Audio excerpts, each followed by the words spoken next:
صلی علی رسولہ الکریم اما بعد فاعوذ باللہ من الشیطان الرجیم بسم اللہ الرحمن الرحیم۔ کاشف احمد واقعہ کربلا کو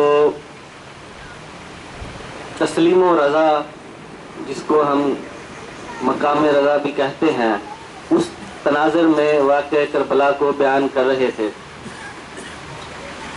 مختلف علماء واقعہ کربلا کو مختلف تناظر میں بیان کرتے ہیں۔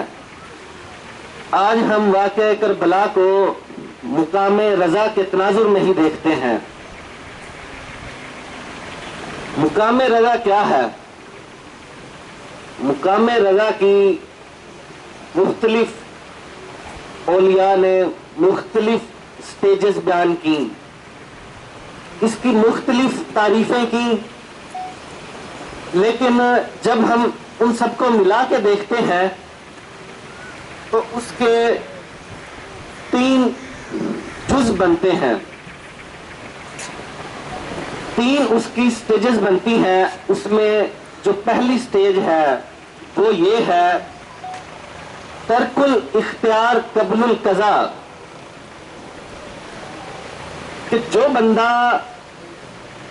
اس مقام پہ پہنچ جاتا ہے جس کو ہم صاحب رضا کہتے ہیں۔ صاحب رضا وہ جو اس کی رضا میں راضی ہو۔ اس میں پہلی سٹیج کیا آتی ہے؟ پہلی سٹیج یہ آتی ہے کہ جو اللہ کی طرف سے قضا آنی ہو وہ اختیار رکھتا ہے کہ اس سے بچ جائے، وہ اختیار رکھتا ہے کہ اس قضا کو روک دے، اس سے بچ سکے، لیکن وہ اپنے اس اختیار کو استعمال نہیں کرتا، وہ اپنے اس اختیار کو ترک کر دیتا ہے اور اس قضا کو بخوشی قبول کرتا ہے۔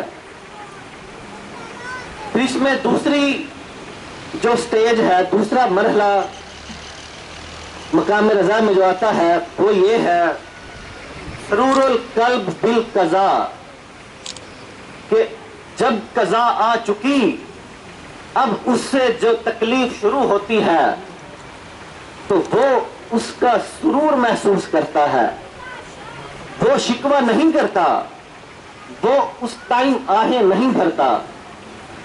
جب قضا آ جاتی ہے تو وہ اس کو دل سے قبول کر لیتا ہے اور جو اس پر گزر رہی ہوتی ہے وہ اسی کے اندر اپنی خوشی تلاش کر لیتا ہے۔ اور اس کے بعد تیسری سٹیج آتی ہے مقام رضا کے اندر۔ جو تیسری سٹیج آتی ہے وہ ہے فقدان المرارت بعد القضاء، کہ جب قضا کی چھری چل چکی، جب کچھ بھی باقی نہ رہا، جو قضا تھی وہ پوری ہو گئی، اب جب وہ پیچھے مڑ کے دیکھتا ہے تو اب اس کو سب کچھ جلا ہوا ملتا ہے۔ جو قضا آئی تھی اس نے اس کو روکا نہیں اور اس کی تکلیف کو بھی برداشت کیا، اختیار تھا، روک دیتا، دعا کر لیتا، دعا بھی نہیں کرتا۔ جو قضا آتی ہے اس کو قبول کرتا ہے۔ پھر جب قضا مکمل ہو چکی، قضا کی چھری چل چکی، اس کے بعد وہ پھر کہتا ہے کہ یا اللہ جیسے تو راضی ویسے میں راضی۔ جب وہ یہ سٹیجز مکمل کرتا ہے تو پھر ہم کہتے ہیں کہ یہ ولی، یہ غوث، یہ قطب، یہ صاحب رضا ہے جو اللہ کی رضا میں راضی ہے۔ اس مقام رضا کے بارے میں حضرت بایزید بسطامی نے ایک واقعہ سنایا اس کی تلقین کرتے ہوئے۔ وہ اپنے 20 ساتھیوں کے ساتھ ایک تنگ گھاٹی سے گزر رہے تھے۔ ادھر سے گزرتے ہوئے دیکھتے ہیں کہ سامنے سے کتا آتا ہے، جس طرح ہمارے ساتھ ہوتا ہے کہ ہم اگر کسی گلی سے گزر رہے ہوں، راستہ تنگ ہو، تو آگے جب کتا آ جائے تو وہ رک جاتا ہے اب وہ دیکھتا ہے کہ یہ مجھے راستہ دے تو میں جاؤں، نہیں تو اگر ہم راستہ نہیں دیتے تو بیچارہ واپس ہو جاتا ہے۔ حضرت بائزید بسطامی رحمت اللہ علیہ نے اپنے اصحاب سے فرمایا کہ اس کو راستہ دو۔ آپ کے اصحاب گھاٹی کے ساتھ ایک طرف کھڑے ہو جاتے ہیں اور درمیان میں کتے کے لیے راستہ چھوڑ دیتے ہیں۔ اب وہ کتا حضرت بائزید بسطامی کے پاس آ کر ٹھہر جاتا ہے اور پھر بھونکنے لگتا ہے۔ اب اس کو ہم کہ بھونکتا ہے، منمناتا ہے، جو بھی وہ کتا عمل کرتا ہے۔ اس کے بعد حضرت بائزید بسطامی کوئی بات کرتے ہیں اور پھر کتا بھونکتا ہے، اس کے بعد کتا چلا جاتا ہے۔ آپ کے ساتھی پوچھتے ہیں کہ حضرت یہ کیا معاملہ تھا، کتا کیا کہہ رہا تھا؟ اب حضرت بائزید بسطامی فرماتے ہیں کہ کتے نے مجھے کہا کہ اے بائزید، تو اپنے ولی ہونے پہ فخر نہ کر، تیرا بھی وہی اللہ ہے جو میرا اللہ ہے۔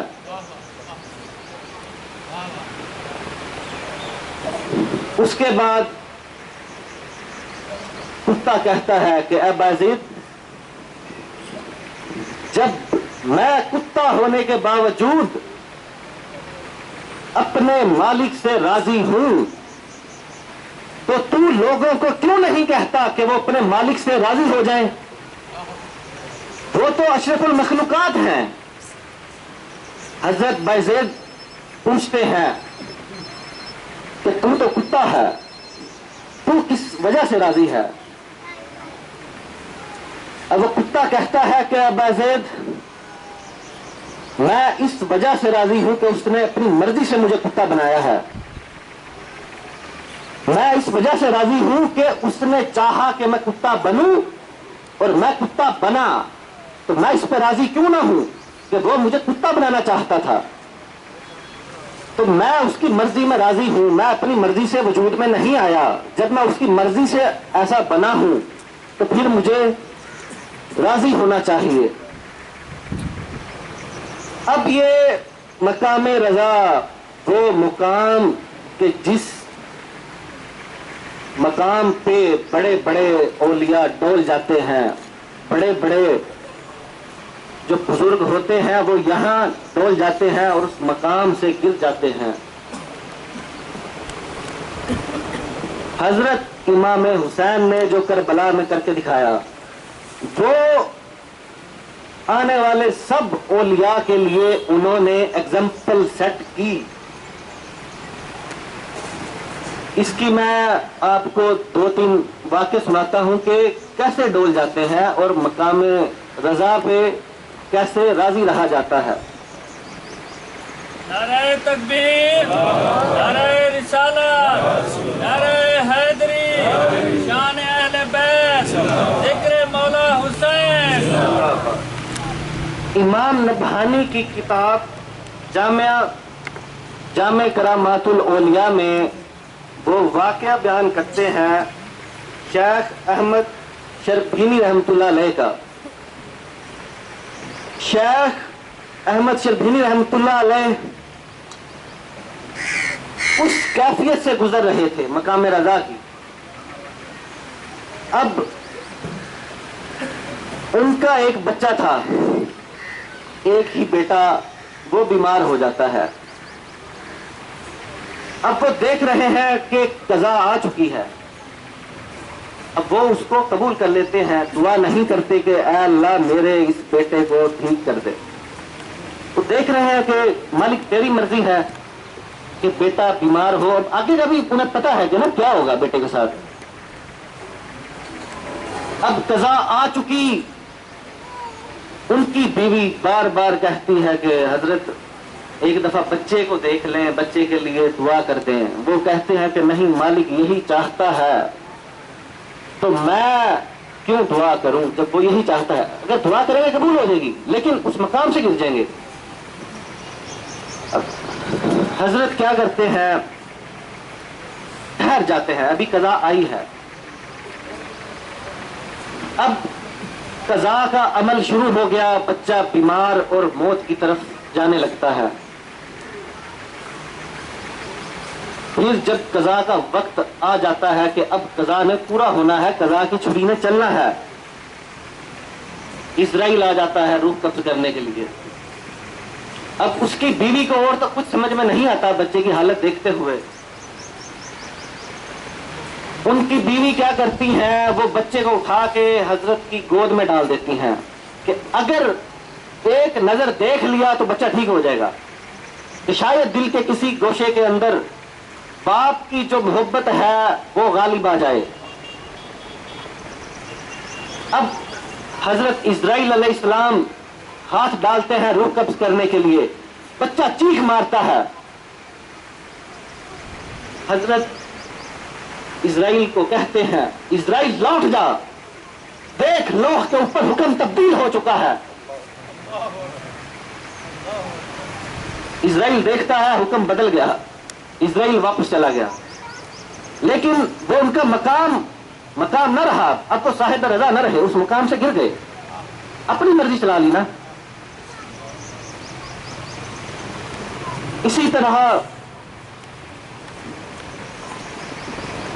حضرت شاہ محمد غوث گوالیاری رحمت اللہ علیہ، انڈیا کا علاقہ گوالیار، وہاں بزرگ ہیں، وہاں بیٹھے ہیں۔ اب اس کے راجا کو پتہ نہیں کس طرح کوئی پٹی پڑھا دیتا ہے کہ ساری دنیا اس بابے کی مرید ہو رہی ہے، یہ نہ ہو کہ تیرا تختہ الٹ دے۔ اب وہ راجا حکم دیتا ہے اپنی فوج کو کہ حضرت شاہ محمد غوث گوالیاری جو ہیں ان کو ریاست کی حدود سے باہر نکال کے آ جاؤ۔ اب جب وہ آتے ہیں یہ حکم لے کے سپاہی کہ راجا کا یہ حکم آیا ہے، مرید کہتے ہیں حضرت دعا کیجئے، آپ کی دعا سے یہ نہ راجا رہے گا اور نہ ہی اس کی ریاست رہے گی۔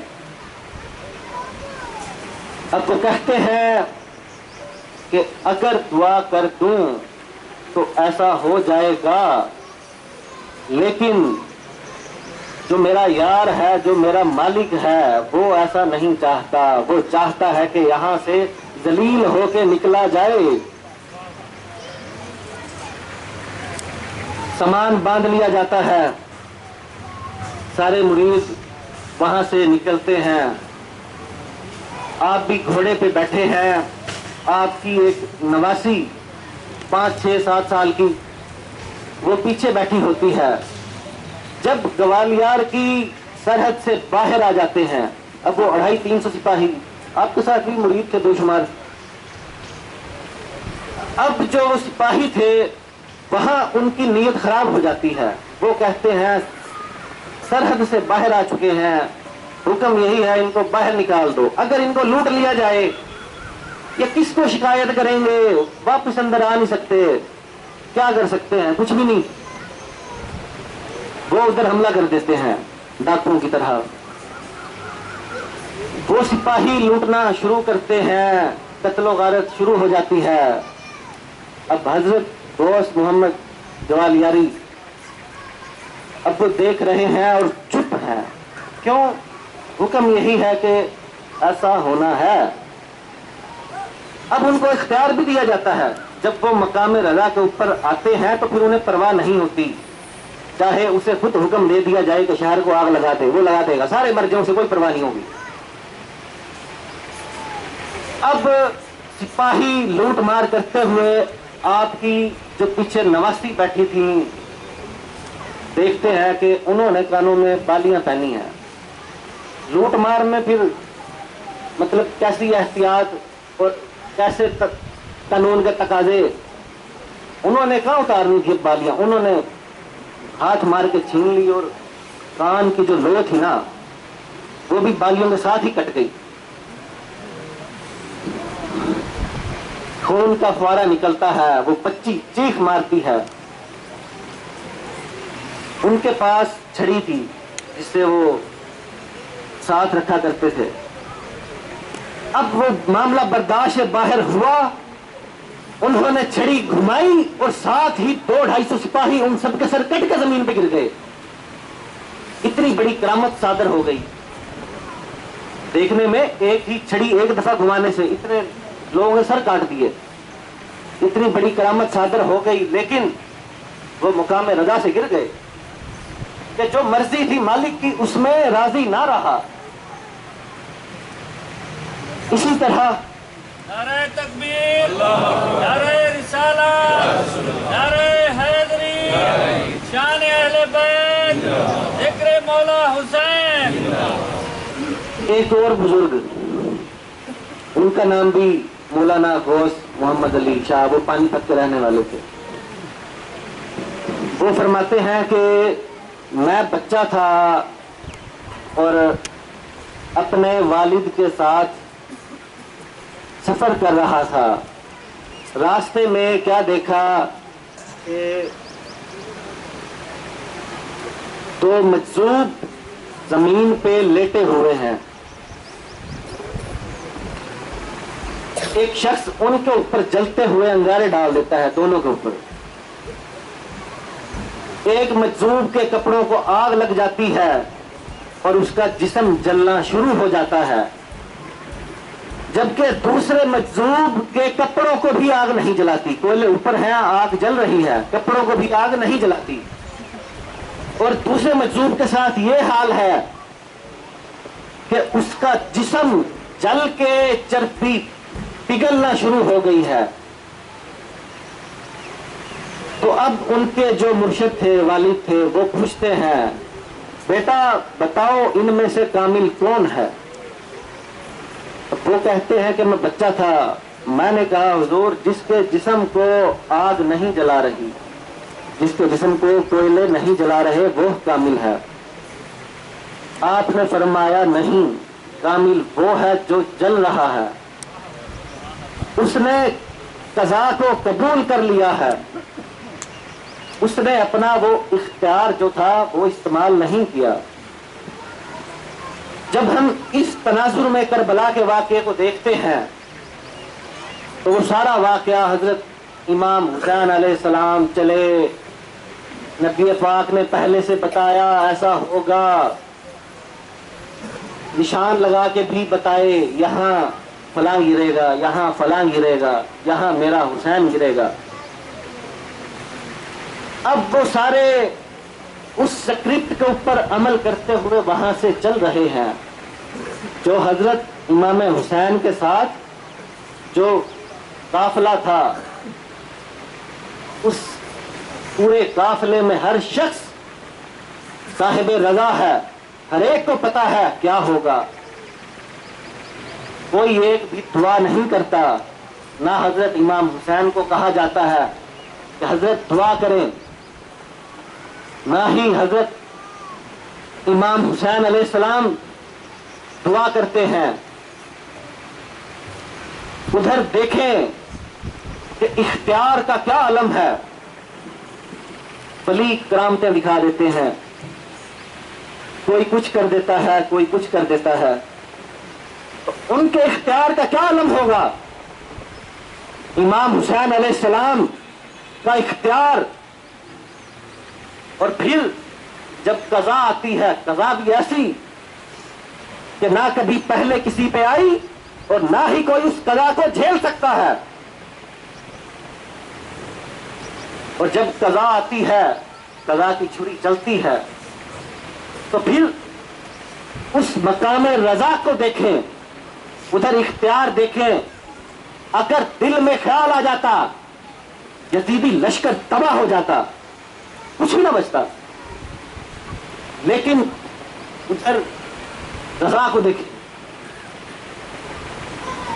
تو یہ سارا واقعہ جو تھا یہ تسلیم و رضا کا. حضرت امام حسین کی جدھر قبر مبارک ہے تو اوپر تو مزار ہے، اس کے نیچے ایک کمرہ ہے. اس کمرے سے سیڑھیاں نیچے جاتی ہیں، وہاں پہ اصل قبر مبارک ہے. جو اصل کربلا کی زمین پہ بنائی گئی تھی. حضرت امام حسین علیہ السلام کے سر مبارک کے سامنے، جدھر سر کا حصہ ہوتا ہے قبر کا، اس کے سامنے ایک چشمہ پھوٹتا ہے سالوں کے بعد اس کربلا کے ریگزار میں. وہ چشمہ آج بھی موجود ہے. عام لوگ نہیں جانتے کیونکہ عام لوگوں کو ادھر جانے نہیں دیا جاتا. تو جس طرح خانہ کعبہ خاص لوگوں کے لیے کھول دیا جاتا ہے، اسی طرح ادھر جو خاص لوگ ہیں وہ جاتے ہیں.